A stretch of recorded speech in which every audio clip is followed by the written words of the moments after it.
de Normalistas para Normalistas. En un momento, iniciamos. Normalismo es sentimiento de la cultura y saber que se mezcla con el ser, es ciencia del conocimiento. Somos la vida y su efecto, puerta del aprendizaje que va cubriendo el paisaje desde la región olmeca, llegando hasta la Huasteca y a todo nuestro linaje. DEN TV, de Normalistas para Normalistas. En un momento, iniciamos. Como maestro, sabiduría de alguien diestro, vocación con que crecemos, a la que pertenecemos, enseñamos con pasión, llegando a cualquier nación, y géneros por igual, venimos de la normal, maestros de corazón. Maestros de corazón, lo traigo de vocación. DEN TV, de Normalistas para Normalistas. En un momento, iniciamos. Maestro de corazón, compromiso en la cultura, que llega hasta la llanura, de la Huasteca al Olmeca, llegando a cualquier región, enseñando a mi nación. DEN TV, de Normalistas para Normalistas. En un momento, iniciamos.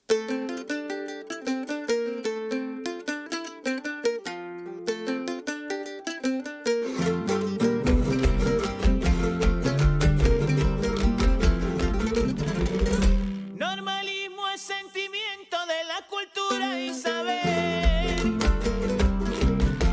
que se mezcla con el ser, es ciencia del conocimiento. Somos la vida y su efecto, puerta del aprendizaje que va cubriendo el paisaje desde la región olmeca, llegando hasta la Huasteca y a todo nuestro linaje. DEN TV, de Normalistas para Normalistas. En un momento, iniciamos. Me guían como maestro,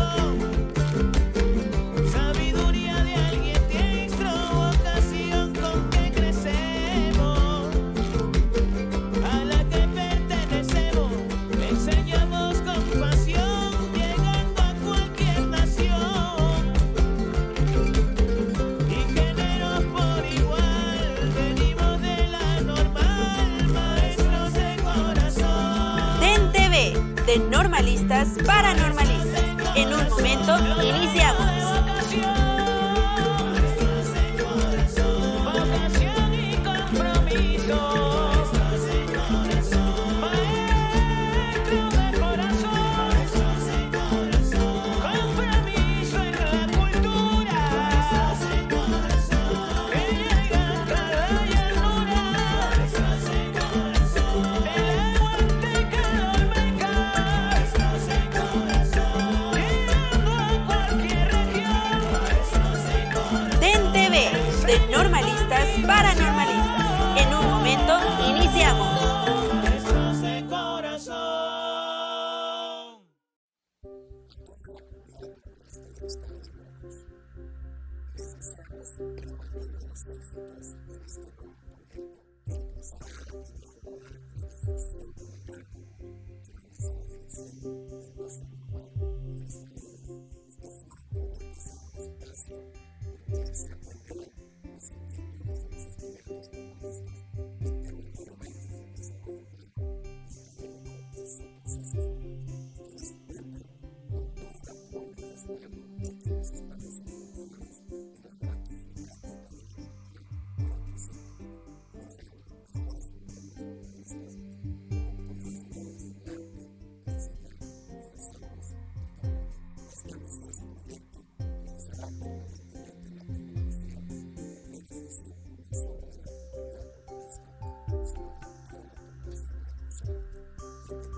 Hola, saludo con gusto a todas y a todos los presentes de manera virtual a la emisión del primer programa DEN-TV.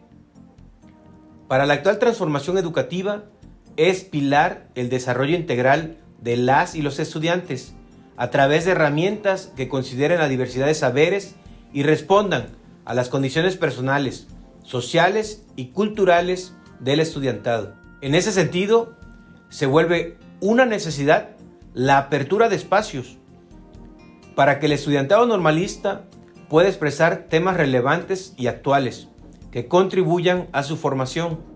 Por lo tanto, una de las misiones de DEN-TV es ofrecer este tipo de espacios a través de un formato audiovisual que despierte el interés de la comunidad y fomente su participación. La historia del normalismo en nuestro estado está colmada por grandes pensadores que alzaron la voz para construir una educación equitativa, incluyente y con justicia social. Por este motivo, la transformación de las escuelas normales está constituida como una deuda social con las y los estudiantes. Por eso es necesario brindarles espacios para que puedan hacer notar su voz. Y DEN-TV será un foro digital de diálogo, opinión y participación que genera una red de colaboración y comunicación de normalistas a normalistas. De este modo, los contenidos responderán a sus inquietudes, no solo en el ámbito académico, sino en cultura, arte, deporte, ciencia, sociedad, tecnología, etc.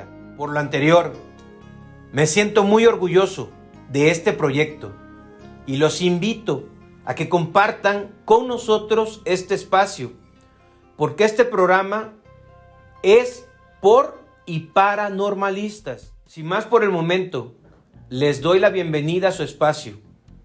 Muchas gracias. Iniciamos DEN-TV. De normalistas para normalistas.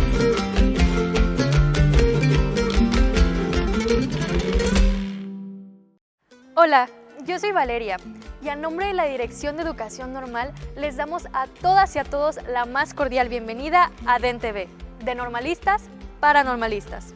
Yo soy Donato y nos da mucho gusto que nos acompañen. El día de hoy tendremos una plática con el doctor Rafael Porlán Ariza, de la Universidad de Sevilla, acerca de la formación inicial de los docentes. En la sección Exprésate, alumnas y alumnos del Centro de Estudios Superiores de Educación Rural Luis Hidalgo Monroy en Tantoyuca nos mostrarán cómo vivieron en su comunidad el Día de Muertos.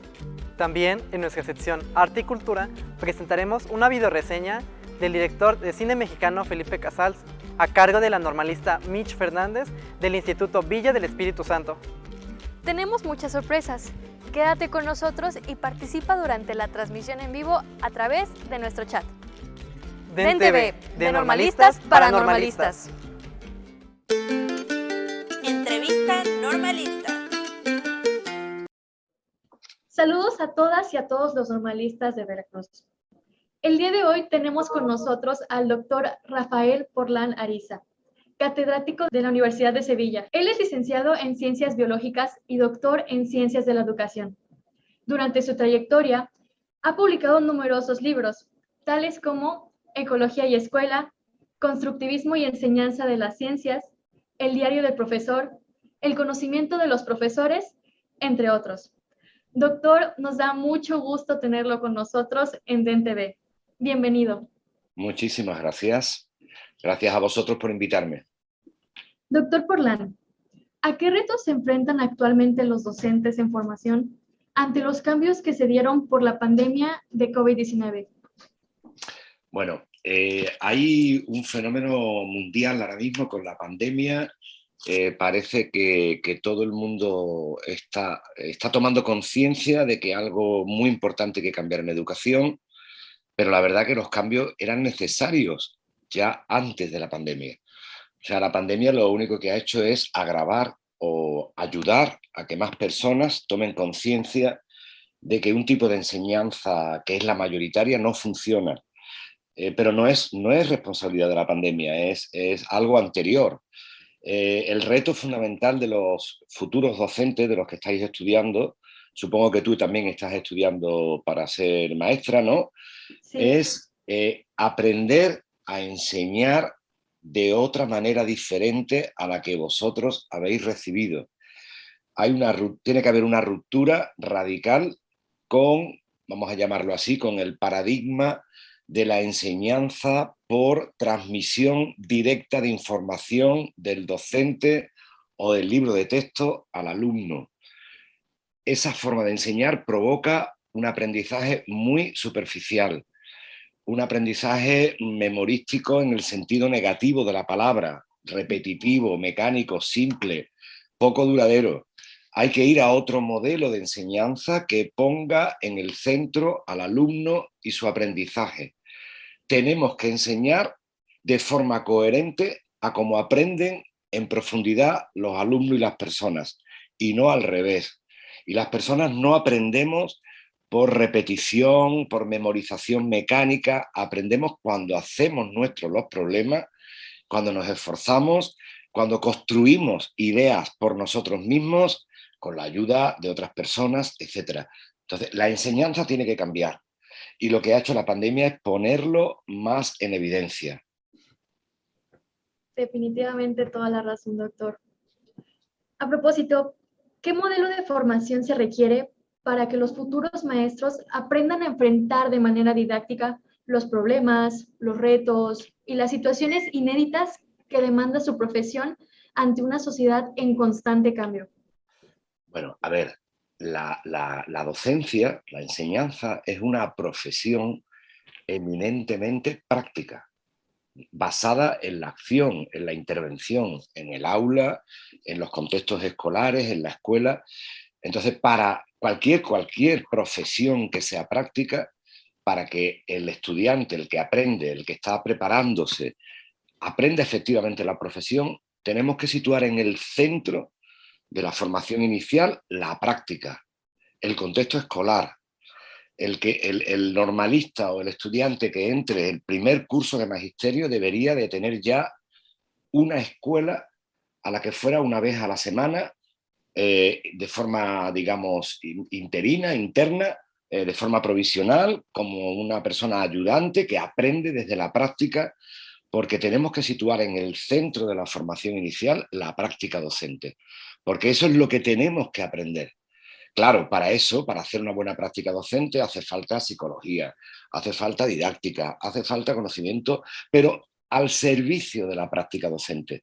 Luego, el plan de estudios, el currículum de la formación inicial, tiene que poner en el centro la práctica, desde el primer año hasta el último. Y todo tiene que estar en función de resolver los problemas de la práctica docente de una manera lo más rigurosa, lo más eficaz, lo más profesional posible. Mientras la práctica no esté en el centro, la formación inicial va a ser pobre. De acuerdo con su experiencia, ¿qué ámbitos de conocimiento deberían integrarse en las propuestas de formación inicial de maestros para atender las problemáticas emergentes y por qué? Bueno, muy en relación... hay una nota previa. Estamos todos muy obsesionados con las problemáticas emergentes, con el mundo incierto en el que vivimos, pero ya lo vivíamos antes de la pandemia. Tenemos una crisis energética que era anterior a la pandemia, tenemos una crisis climática que era anterior a la pandemia, tenemos una hambruna en el mundo que era anterior a la pandemia, tenemos una crisis global de países pobres y países ricos que era anterior a la pandemia, que lleva muchos años. Parece que ahora todos estamos...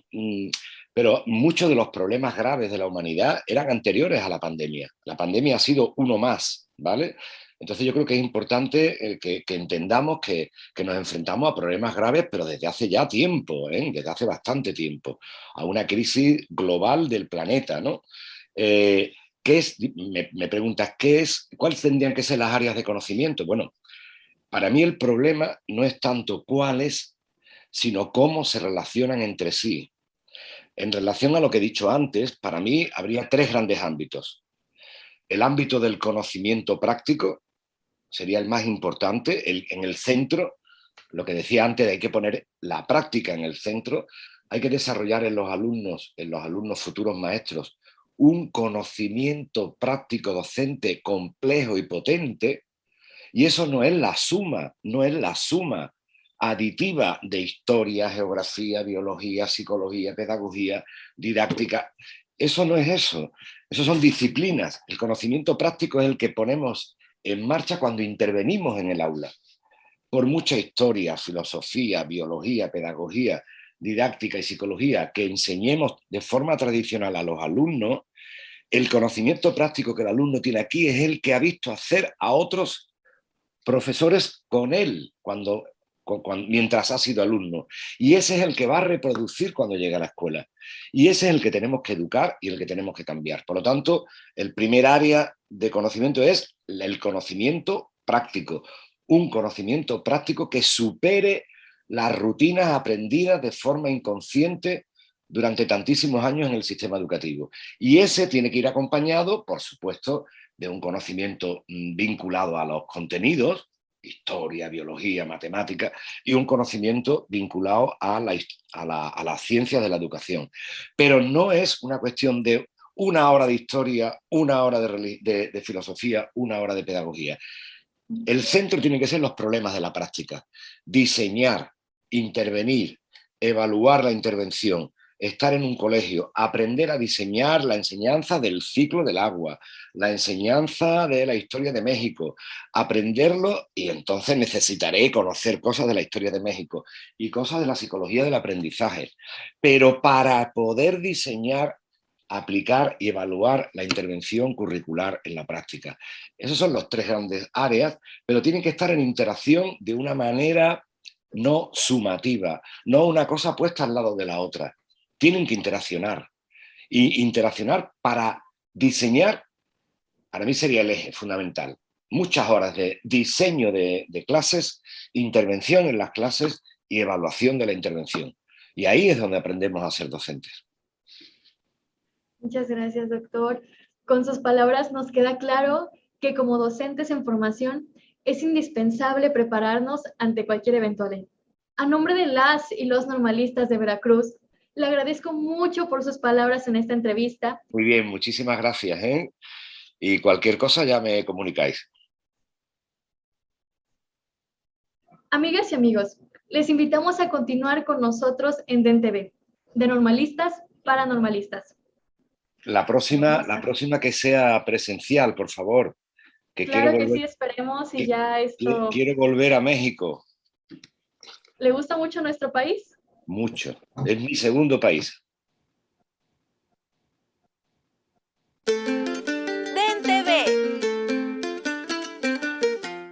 Las tradiciones mexicanas son conocidas a nivel mundial.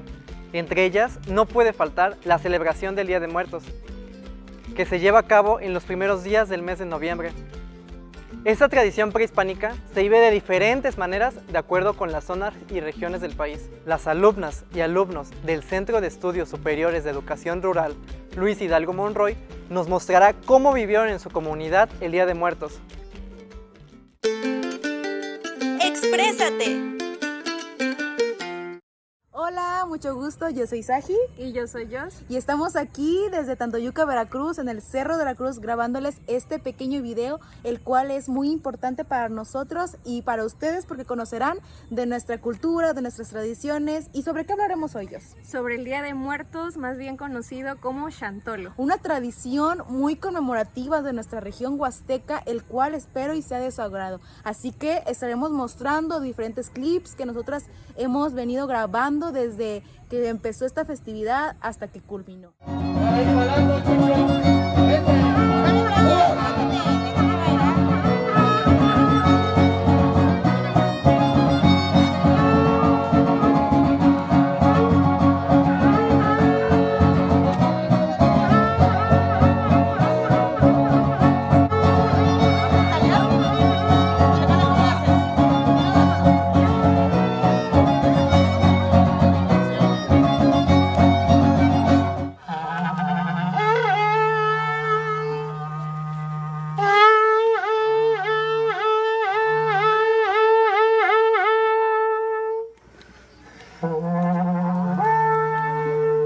elemento importante es el humo del copal, porque con este aroma y con este olor, las almas de los fieles difuntos que ya empezaron a llegar a partir del 29 de septiembre en la primera ofrenda denominada Apertura de las Puertas del Cielo, ya están aquí con nosotros.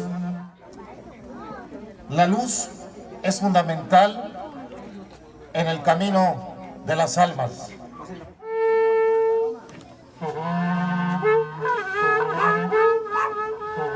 Estamos concluyendo esta ceremonia de la segunda ofrenda.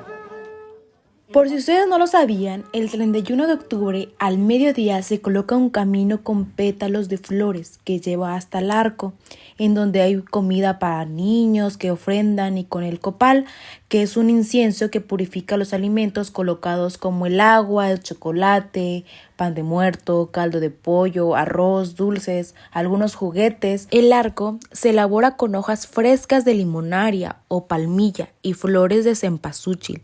La parte de arriba se representa el ciclo del sol como dolor dado a la luz y a vida. Por otra parte, en el centro se colocan imágenes religiosas. Normalmente los huastecos acostumbraban a colocar la Virgen de Guadalupe. En la mesa, que es también parte fundamental del arco, dice que en ella se colocan las ofrendas para dar la bienvenida a las ánimas, o algunos otros optan por colocar específicamente lo que les gustaba a la vida de los difuntos. Este arco tradicional es el acceso a Mixtlán, que quiere decir tierra de los muertos, al mundo terrenal. ¿Sabían ustedes eso?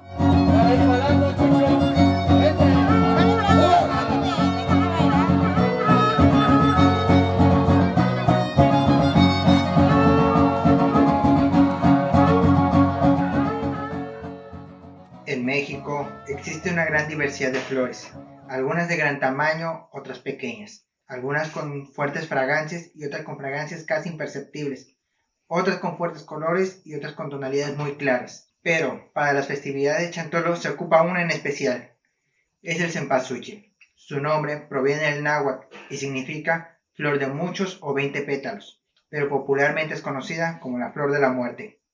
Otra flor muy característica de las fiestas de Chantolo es la flor mano de león, que si bien esta no posee un olor muy fuerte, sí posee un gran tamaño y color muy característico de tonalidades rosas y morados. Esta flor se siembra en el mes de abril y se cosecha para las fiestas de Chantolo a finales de octubre.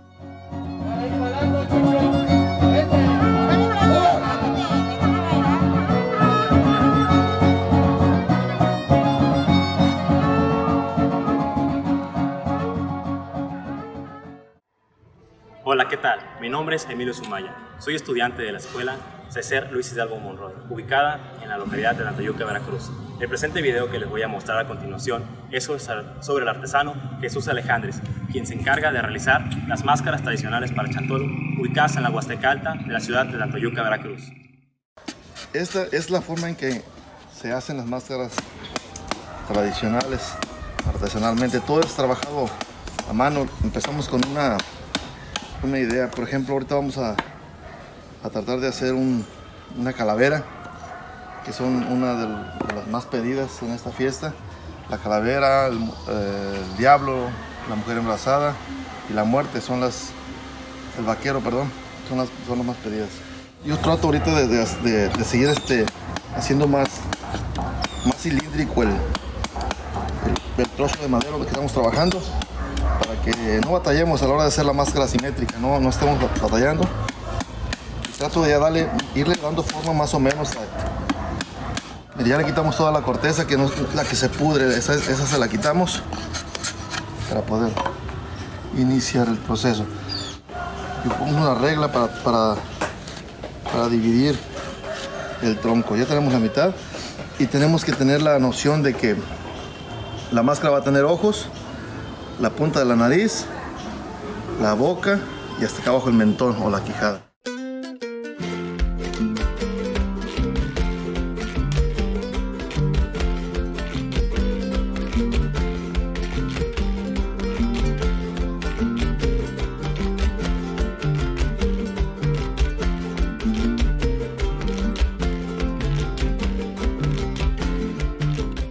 Y estos son los acabados de las máscaras de aquí del taller de máscaras de la Huasteca. Son máscaras, la mayor parte de esas máscaras son creadas aquí, son diseñadas aquí en el taller. Verlas bailar ya con todos los tocados y penachos que le ponen, bailar en armonía con música de violín y jarana, es la fiesta, en general ya es la fiesta. Y es así como les dimos un poquito de una demostración de cómo se hacen las máscaras aquí en el taller de máscaras de la Huasteca. Los atendió un servidor, Jesús Alejandro Ponce, soy originario de aquí de Tantoyuca, estamos a la orden y espero y esta explicación sea de utilidad, que eso es lo más seguro y trascienda y muchas personas lo vean y sepan de qué se trata el tallado de maderas y de qué se trata en general la fiesta de Chantolo. DEN.TV.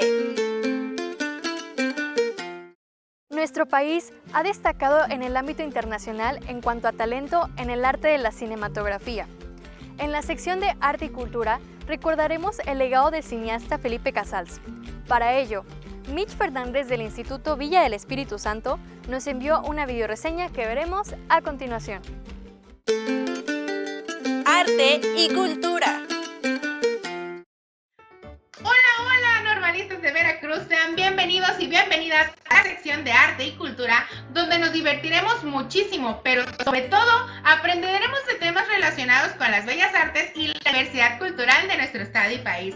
Yo soy Michelle Fernández y el día de hoy me encuentro en mi aula virtual, ya que precisamente como normalista, pues estoy presentando mis prácticas y estoy en modalidad virtual. Así que el día de hoy vamos a comenzar esta sección hablando del cineasta mexicano Felipe Casals. Pero antes de empezar a hablar de él, vamos a entrar un poquito en contexto en el cine mexicano contemporáneo. Así que vamos en contexto.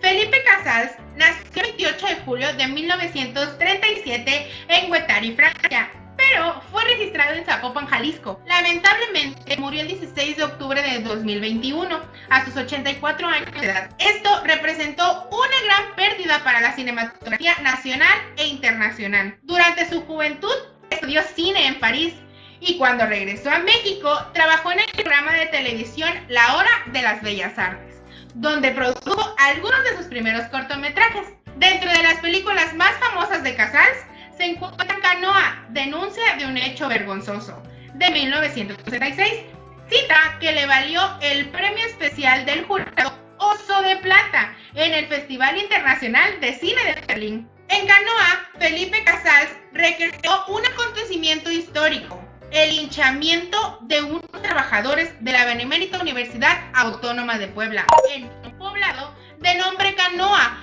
porque fueron señalados de ser comunistas. Este hecho sucedió en septiembre de 1968, pocos días antes de la matanza de Tlatelolco. En aquellos años, desde la presidencia de Díaz Ordaz, se alertaba a la población que la juventud mexicana anhelaba una revolución comunista de manera violenta. Para la filmación de esta película, Felipe Casals llevó a cabo una profunda investigación de este linchamiento. Por eso el guión resulta tan fiel a los hechos. Actualmente, Canoa es una obra cinematográfica referente al cine mexicano contemporáneo. Otra película de este magnífico director es El Apando, de 1976, que está basada en las experiencias del escritor José Revueltas durante su estancia en la cárcel de Lecumberri. Si ustedes buscan información acerca de este lugar, ubicado en la Ciudad de México, podrán leer historias verdaderamente aterradoras y que describen las crueldades experimentadas por los hombres y las mujeres que cumplieron su condena en esta penitenciaría. Solo imagínense, el nombre de esta película obedece al lugar en donde se castigaba a los presos que eran indisciplinados. El Apando era un lugar prácticamente inhóspito y aislado, donde hombres y mujeres podían pasar días, semanas o meses hasta que eran reintegrados a la población de la cárcel o simplemente murieran. El guión de esta película fue escrito por dos grandes escritores mexicanos, José Revueltas y José Agustín. En esta cinta, Felipe Casals retrata de manera muy dura y realista la corrupción del sistema carcelario de ese entonces. Otro dato interesante de esta cinta es que fue exhibida en cines durante, ¿cuánto tiempo creen? 95 semanas, o sea, casi 2 años. Amigas y amigos normalistas, les tengo una mala noticia. Lamentablemente se nos acabó el tiempo, pero les recomiendo que busquen y vean las películas del maestro Felipe Casals, cuyo legado inspiró a grandes cineastas como Alfonso Cuarón y Guillermo del Toro. Yo soy Michelle Fernández para la sección de Arte y Cultura y les invito a que continúen con nosotros en DenTV de Normalistas para Normalistas. Bye. DenTV. Maestros veracruzanos. Amigas y amigos normalistas del estado de Veracruz, les saluda con afecto Gilberto de Jesús Corro Feria. Hoy, en esta ocasión, quisiera platicarles acerca de un personaje cuya trayectoria y legado en el mundo de la pedagogía es vigente hasta nuestros días. Me refiero a Enrique Conrado Rexamen Egloff, mejor conocido como Enrique C. Rexamen.